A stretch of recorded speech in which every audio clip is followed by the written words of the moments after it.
Hi, guys, and welcome back to Too Much.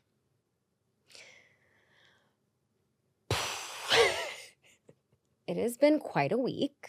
Actually, that's a lie. It's only been 48 hours for me, but by the time you hear this, it'll be a week.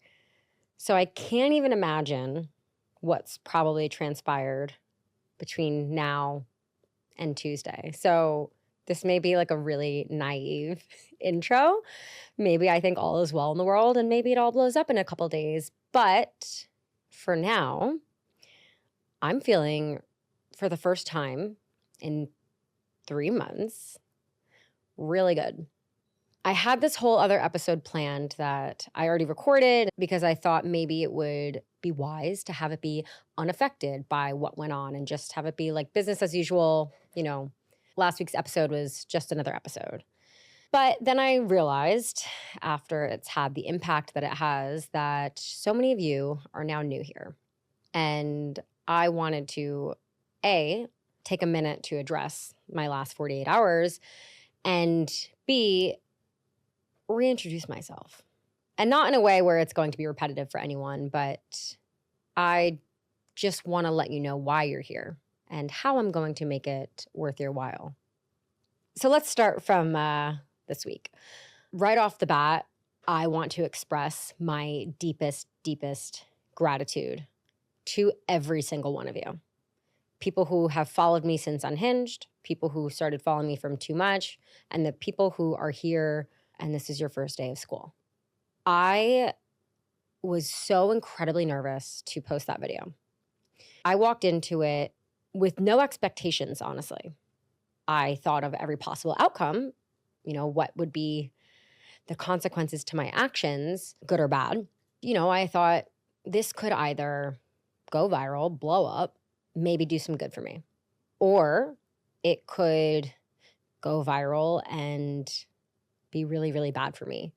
And maybe everyone takes the other side and hates me. And option C was it could just completely flop. And ultimately what pushed me to post it was that no matter what happened, I at least had my story out there. And I would have reclaimed my voice in the situation. I waited so long to record it and then post it because of the settlement that we're trying to come to. Obviously, that would jeopardize any sort of fair result. So I definitely was trying to wait it out as long as I can, fight the fight via the legal route as long as I can. But then, number one, I was offered that insulting offer that I told you all about last week. Number two was that as we're trying to come to this resolution, our shared accounts were still being used for Unbothered. Unbothered was still operating, posting every day as if nothing happened.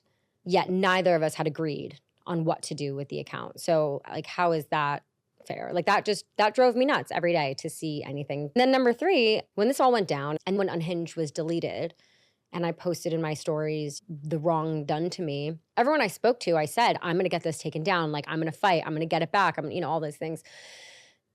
And I realized what they would probably be thinking if they saw that the accounts were still up. Wouldn't they think that the other party was in the right if they were able to keep it?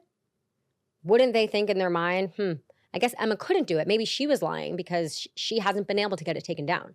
And that's all just false and fucked up. And no, it's because I'm being met with a lot of resistance and this has not been amicable and it's not been easy. So once I received that low offer, I was like, fuck it, it's time. Like I said, I am so grateful for everyone's support and love. I just need to get my story out. And thank you all for listening to it. Thank you for taking the time to do so. I am not done fighting for what's right, but I am done giving it energy on social media. I know I posted the 2 videos, but that was it. And if you want to listen, if you care about the details, you'll hear about it on the podcast. I'm not going to shove it in people's faces on TikTok. I'm not going to do the who the fuck did I marry 52-part series thing. That's just not what I'm about.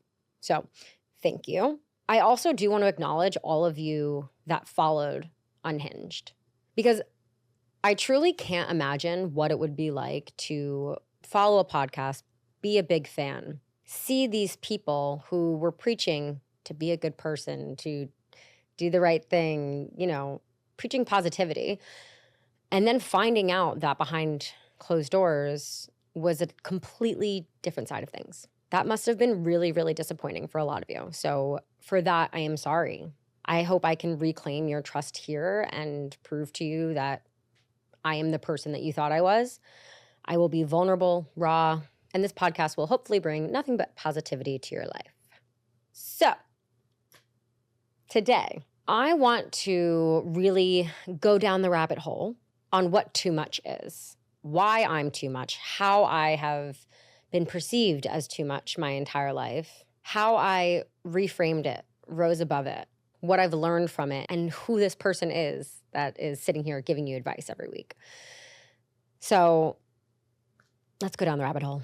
To paint a picture of me growing up, I was a fucking ham. Ever since I was a kid, I was super into performing arts. I loved being on a stage. I always just wanted to get a good laugh out of people. I was a jokester. I was just like a goofy kid.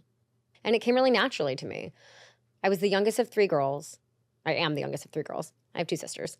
And I've always been the baby of the family. And if you are the youngest child, you know what that's like. It's got its pros and its cons. I mean, sometimes we're the favorite, but then sometimes we are completely forgotten about, put in the 3rd row in the car and just not acknowledged. So when I think back on it, I'm not really sure which came first, whether it was being too much or not feeling seen, and maybe subconsciously feeling that I needed to make my presence known. And this followed me into my teenage years, which presented a lot of problems for me, mainly with girls, and especially in high school. And at the time, I would come home crying to my parents, and I'd be like, why is this happening to me? And my parents would tell me, they're jealous, they're jealous. To me, I never wanted to admit that it was jealousy. I never could say I have something that they don't, that they would be jealous of. It felt wrong to say yourself that people are jealous of you. So to paint another picture for you, I was really, really outgoing. I was smart, did well in school. I wasn't too rough on the eyes. I had massive boobs, like way bigger than they are now.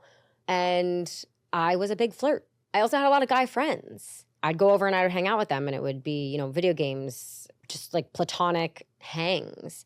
And that drove the girls absolutely fucking insane. And even at a really young age, my mentality was, if other people are bothered by you, just because you are doing what you want to do and what brings you joy, you should never stop doing it just to make them more comfortable with their own insecurities. Granted, realizing that it was fueled by their insecurities was something that I realized later on in life, in hindsight. But at the time, I did just know it wasn't right. And I was never going to just stop doing what I wanted to do or being who I was because of these bullies at school. When I was a freshman in high school, it was homecoming. And in my town, homecoming was very traditional. It was like the cheerleaders would decorate the football players' mailboxes. All the football players would ask girls to wear their jerseys the night of the game. If it was a home game and they were wearing red, the girls would wear their white jersey. They would both wear it to school that day. We'd get photos together, and then they'd represent them at night. Big football team, big crowd, just amazing energy during football season in my high school. And I loved it. I was 14 years old. Oddly enough, I had a little bob cut like I do now, except my cheeks were 10 times bigger and I had braces. But this guy who was a junior, him and I think had been texting, but nothing had ever happened. We had never kissed, never made out, nothing. Just we were texting. He thought I was cute. Apparently, a bunch of girls in his grade, they were juniors, asked him if they could wear his jersey. And he said, no, I want to give it to a girl that I like, as is tradition. So all of a sudden, he approaches me and he's like, Emma, will you wear my jersey? And I was like, I have arrived. Oh my God. It was the coolest day of my life. And so obviously I said yes. I thought he was so cute. And when I showed up to school the next day in his jersey, I was berated. I don't even know if it was the next day that was homecoming or the girls had just found out. But basically, I did not know that these girls wanted to wear his jersey. They found out that he was giving it to me, and I couldn't even walk down the halls without hearing slut, bitch, whore, all these things screamed at me. And I'm like, I've never even seen a penis. Like, what? It was fucking heartbreaking. Like, that was just the start of it. Then, like, we had this other thing called Mr. Somers where it was like a joke beauty pageant where the guys were in the beauty pageant. So anyways, I got called up during the intermission. They were doing some game and doing superlatives. I got a superlative and I went up on stage and this girl is screaming at me from the audience, like 21, 21. That was his number and embarrassing me. And I'm on stage and I'm 14 years old. And this like 16, 17-year-old girl is bullying the shit out of me in front of my entire school. But, I wouldn't let it bring me down. I still wore the jersey and I was like, fuck you. Like, I was not having it. But then even at the game, some chant started like about me that I was wearing his number. Like, I did nothing wrong. But that's just how girls work sometimes, especially in high school. It was really fucking hard. But I have never been the kind of person to cry or cower. I would yell back. And I'm pretty sure I did yell back in those instances. Granted, it definitely was not as graceful as I respond to hate or adversity nowadays. But if I could go back and see that little 14-year-old, like, I'd give her a little fist bump. I'd be like, you fucking go, girl. Like, I'm proud of how I stood up for myself. No matter what was said to me, no matter how I was treated, I wasn't going to not be myself just so other people could feel better about themselves. And that was a stance I took at a really young age. So I had my work cut out for me. It was clearly going to be an uphill battle for the rest of my life. But I was scrappy and I'm a fighter. So when I got older, that attention did not go away.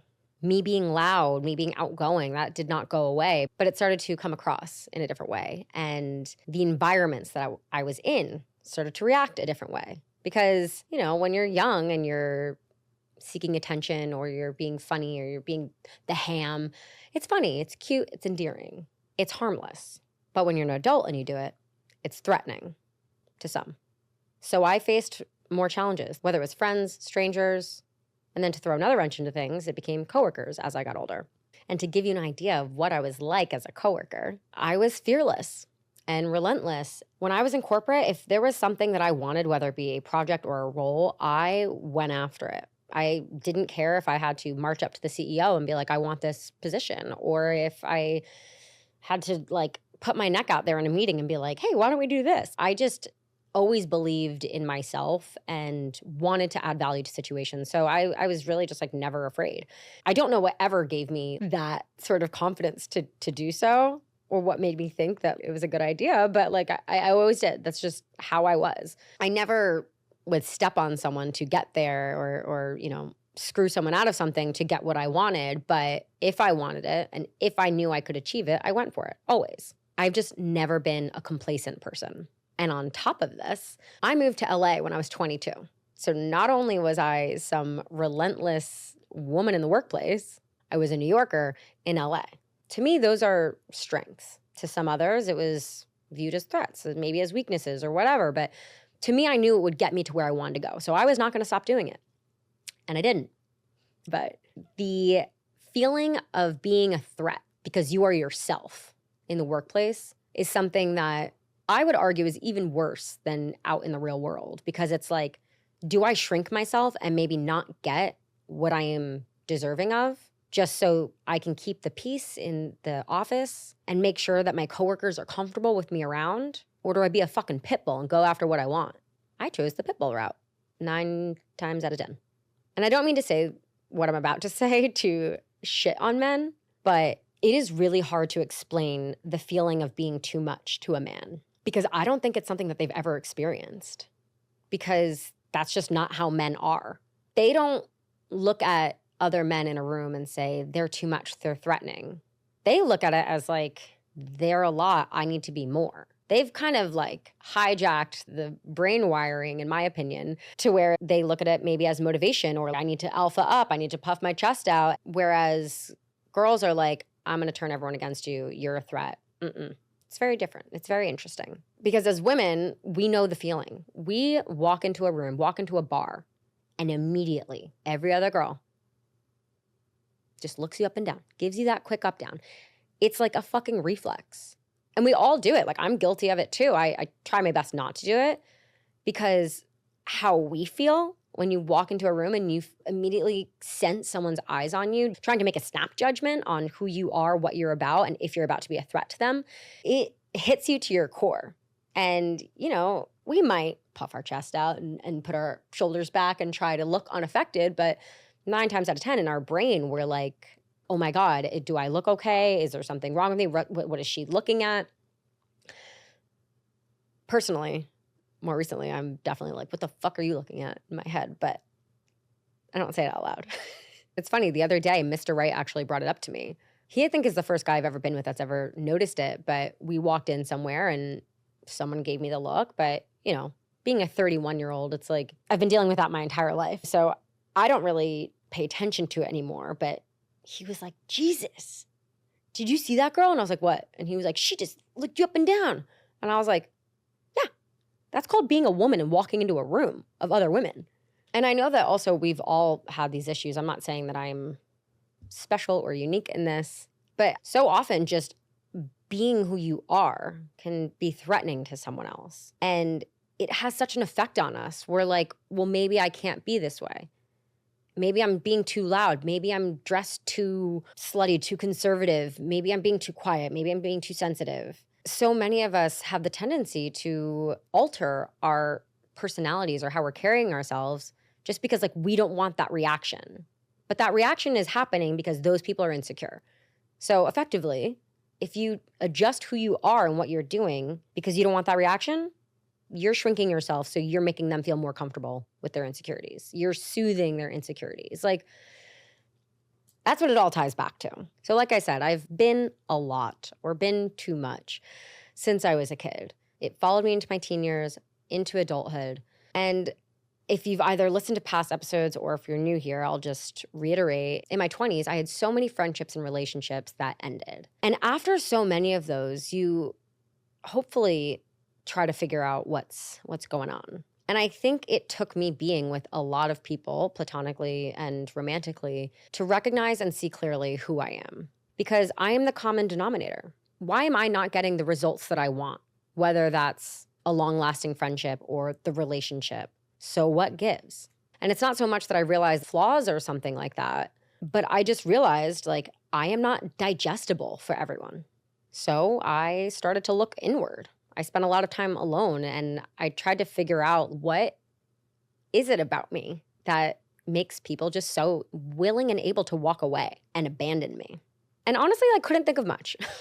I think I'm a good person, but ultimately what I did was rather than shrinking myself to make everyone else more comfortable, I just became so much more selective about who I was surrounding myself with and the environments that I was staying in. Some people are just oil and water, and the important thing is to be able to identify that and remove yourself from a situation before your mental health gets hurt or feelings get hurt or even more hurt than they already are. You do not have to be liked by everyone. Every relationship, friendship, partnership does not have to work. If it doesn't, you walk away. You should never force anything in your life. And there's also no shame in admitting that something isn't working, in saying my personality did not mesh with their personality. That is a very normal thing. So it's better to cut your losses before there's any actual damage done. So on the friend side of things, as I got older, that's definitely how I started to navigate who were going to be my friends. I can walk into a room and be completely myself, and instantly I can recognize who are the real ones and who I don't need to spend my time with just based on their reactions. Some roll their eyes, some look the other way, some start whispering. And then there will be the ones that join in on the fun, the ones that want to get to know you. Real friends don't look at your light and say, oh, mine seems dimmer. Instead, they stand next to you and make an even brighter light with the two of yours together. And those are the only people I realized I needed in my life. And don't get me wrong, I'm not saying all this to be I am this way, fuck everyone else. I don't need to make anyone comfortable. I'm not saying I'm perfect the way I am, take it or leave it. But what I am saying is the people who care about me accept me for who I am. They look at my intensity as a superpower, not a threat. They look at me being too much as a beautiful thing rather than something that makes them uncomfortable. I have always felt larger than life. And I'm sorry if that sounds like a brag, but actually I'm also not sorry because I think that's what the problem is. and kind of the point I'm trying to get to. Why is it that the moment we start talking about ourselves with pride, we feel the need to cushion it with an apology? Why do we shrink our wins just to make someone else more comfortable? Why is it so normal, expected even, to downplay our light? We're taught to be humble, take up less space, to say thank you, never I know. We were taught to celebrate others often and ourselves rarely. But here's the thing. Humility does not mean erasing yourself. Confidence is not arrogance, and pride is not poison.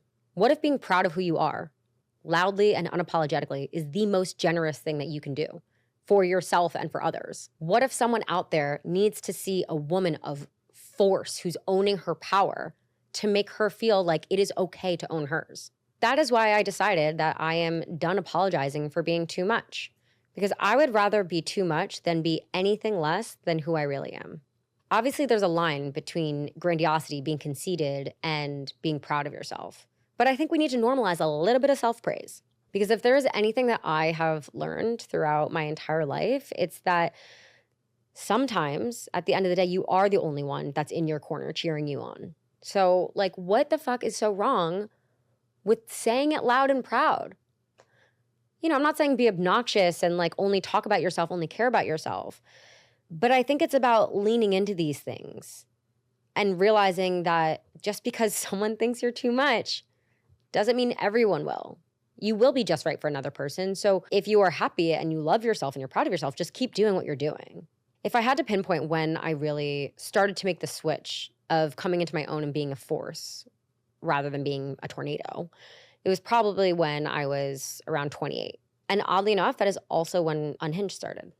For the first time, I was telling the world my deepest, most intimate thoughts. I was admitting my shortcomings. I was putting my past trauma under a microscope and trying to understand why any of it happened and figure out the lessons that I have taken from it and can take from it.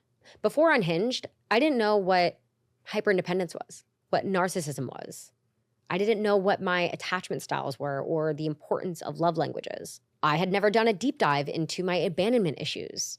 And when I learned about all of these things, everything just kind of started clicking one by one. I started to understand more about the people around me, past and present. And more importantly, I started understanding myself. And I started making changes in my life. I started setting boundaries. I stopped settling for disrespect. I also allowed myself grace for how I acted in the past, because I had no idea that I was putting up a wall because I was so let down by people in the past that I formed this coping mechanism called hyperindependence. Or that I was choosing people who are avoidance because I had an anxious attachment style and that felt familiar to me. All of these things, like I had no idea about any of them, but when we would do an episode, I would research and I would figure them out. So like all of a sudden, everything started making sense. And then on top of all of this, I started feeling like for the first time in my life, I was really being seen for who I really am. And I don't just mean that because like we were on camera and like literally being seen, but listeners would reach out and they'd be like, oh my God, this happened to me too. Or, oh my God, I feel the same way. I can relate. And I was like, holy fuck, I'm not alone.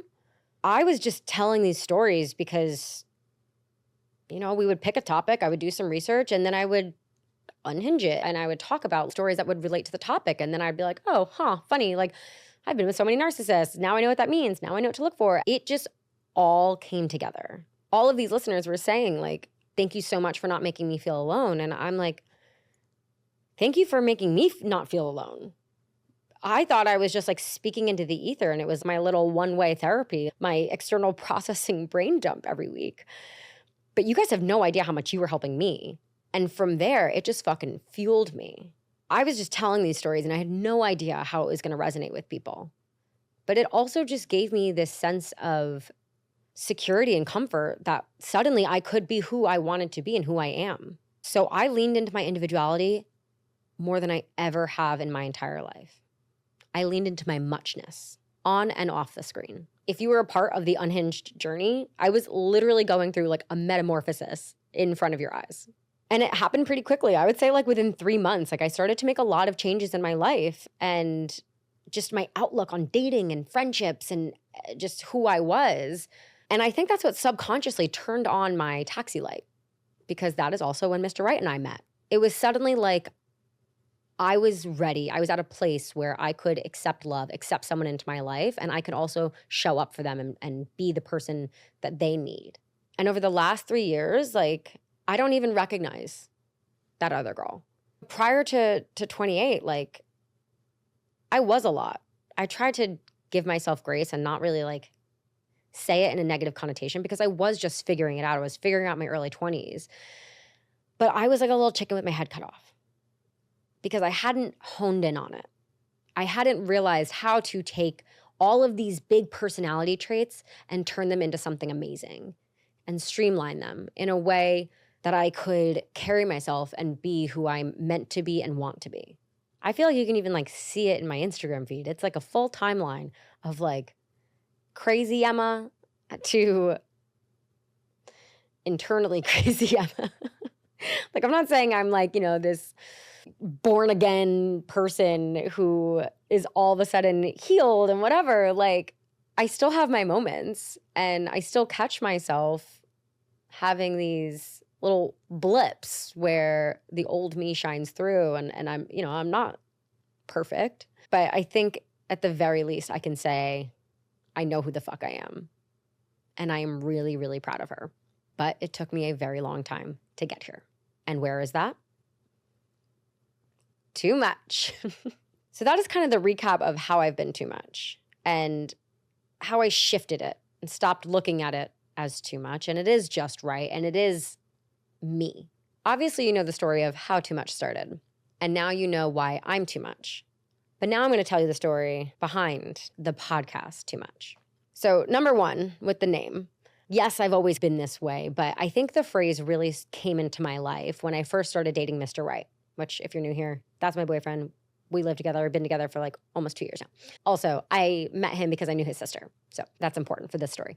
On probably like our 4th date or something like that, we were out and I had had a couple martinis and he brought up how his sister said to him, hey, like just want to let you know she might be a little too much for you.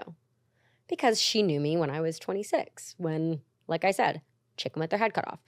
He shared that with me, and I promptly replied, if you think I'm too much, that's just fine. I will be just right for someone else. And I don't know where that came from. It just like blurted out of me when I, like I said, a couple martinis deep. But I was so proud of myself in that moment because I was like, fuck yeah. I am so good and solid and secure with where I am right now that I basically just told this like, hunka burning love in front of me to kick rocks if he didn't like what he was seeing, which was like really, really empowering in the moment. I didn't say it to dig at him or to be empowered, but after it came out of my mouth, I was like, yeah, I do feel that way. And then I've been just like peddling that narrative ever since. I haven't had to him anymore because obviously he's on board, but when I was ideating the name for this podcast, I'm like brain dumping this whole list. I took a break, went on to TikTok as one does, and the very first video on there was a reference to Alice in Wonderland. When the Mad Hatter said, Alice, you've lost your muchness. You used to be much, muchier. And in that moment, I was like, holy shit, that's the name. Too much. It just clicked instantly because it has never been something that I've wanted to lose. And it's not something that I want you guys to lose. And I don't mean to say this as this community all needs to be over the top, outgoing people. It's really this idea of being too anything, whether it's too loud, too quiet, too sensitive, too independent, too opinionated. They talk too much. They do, whatever it is. The word too is subjective. And all it is a projection of someone else's insecurities onto you, and it has nothing to do with you. So this podcast is for anyone who's just ever felt like they were too much or not enough of anything. And I'm here to tell you that you are just right, baby. So that was the name. From there, I went down the rabbit hole. No pun intended. Everything about this podcast is so true to my DNA. And then on the branding side of things, I have heavily leaned into Alice in Wonderland and old movies. Now, I always loved Alice in Wonderland growing up. I never had like an obsession or anything. But when I came up with the name and I started thinking about what that movie is actually about, I was like, this is everything that I'm trying to share with you guys. Like in the past, I always felt like I was living in this world that didn't really know what to do with me because I was just like this big ball of energy and like no one knew how to handle me or where I fit in. And it's kind of like Alice. She's curious. She's confused. She's on LSD. Just kidding. But she is questioning everything around her. And then you have all these people that she's running into. You've got the fucking rabbit. You got the cat. You got the queen. And everyone is telling her who to be, how to act, what to say. You've got drink me to be bigger so you can get this up here. You've got eat me so you could be smaller and you can fit into this room. She was quite literally shrinking herself to fit into different rooms. But Alice, she keeps pushing, she keeps going, she keeps exploring. And even when people call her mad, she doesn't stop being herself. So I aim to question, what if the problem isn't you? What if the world is trying to make you fit into a box that was never made for you? Alice was never too big or too small. She just had to navigate her way through this mad, mad world that kept shifting the rules. And so have I. And then from there, I really went down the rabbit hole, which, number one, I say that every week, instead of let's dive into it, let's get into it, all of that shit that we hear so often and is probably like nails on a chalkboard. I try to say, let's go down the rabbit hole because that's what we do every week. We're going to I just said it. we're going to, oh my God, I don't know a synonym. Unpack it. We're going to unpack it. We're going to unpack all these different topics and explore all of these different aspects of life. And then with the imagery, I include imagery of Alice in Wonderland all throughout my Instagram. There's nods to mazes and white rabbits and Queen of Hearts and decks of cards. But on a larger scale, it's a movie and it has a message. So with my Instagram launch graphics for every episode, I don't know if you could tell, but I made them look like movie posters. Why, you may ask? Because life can be like a movie and you should always be the main character. So poetic, I know. Also, my font is the Godfather font because that's kind of who I want to be for you guys. Your Godfather, minus obviously the mafia and the murders, but like the person in your life who's seen a lot of shit and maybe is wise and can provide advice and be there for you, but isn't your parent and has no responsibility for you. Every episode is meant to put an aspect of life under a microscope and then explore it through my own stories and my lived experience. And then ultimately tell you what lesson I've learned from my mistakes so that you hopefully don't have to make the same mistakes I did. Also, because who I am today and the person I've become is a learned behavior. This is not something I always had. This is not something that came easy. It came from fucking up. It came from life lessons. It came from doors shutting in my face, people leaving me, people breaking my heart. But I learned to survive and thrive and push and grow. And I feel that it's something that I am able to teach now because I have done so much exploration on it. I'm telling you, when I was on Unhinged, it was like I would do hours of research on each topic and my brain was just like blown because I was like, oh my God, what have I been doing my whole life? I've been wasting my time with these scoundrels. So it's applied learning. But my main goal here is to embrace individuality and celebrate each other, accepting who you are, leaning into it. Anyways, that's me. That's the podcast. That is what you are going to get here every single week. I know that a lot of you are here because of the honesty and integrity that you saw in that video. Your words, not mine. So I promise that I will deliver on that week after week, season after season, year after year, because this is going to be a journey. And I promise that I will not let you guys down. Everyone that is sitting here right now listening to this, like you are quite literally witnessing me go to war. I finally told you what I've been battling and dealing with every single day for the last 2.5 months. And it definitely feels like a weight off my chest that now you guys know what is going on behind the scenes. Like when I walk out of here, I don't know what's happened on my phone and on the internet in the last 2 hours. I'm a little freaked out, but I feel like we're in it together now. I'm so glad I have your guys' support. So hopefully not only will you witness me going to war, you will also witness me winning one. You are all day oneers. This is day one. Whether you were unhinged, start of too much, or you're just tuning in. I feel like we're starting fresh right now. So Anyways, my mind is kind of all over the place. This is probably why I wasn't going to film after this past Tuesday, 2 days ago. But I tried my best. Thank you guys so much for tuning in. Thank you so much for following and subscribing and supporting and being here. Literally, like, as you know, I've had a lot taken from me over the last couple months, and this is the rebuild right now. This is me starting from the ground up, and you're here from the beginning, and we're going to go far. So anyways, thank you. Follow, like, subscribe, 5 stars. MS Too Much on all social platforms. My personal is Life Emma page. I'll see you guys next week.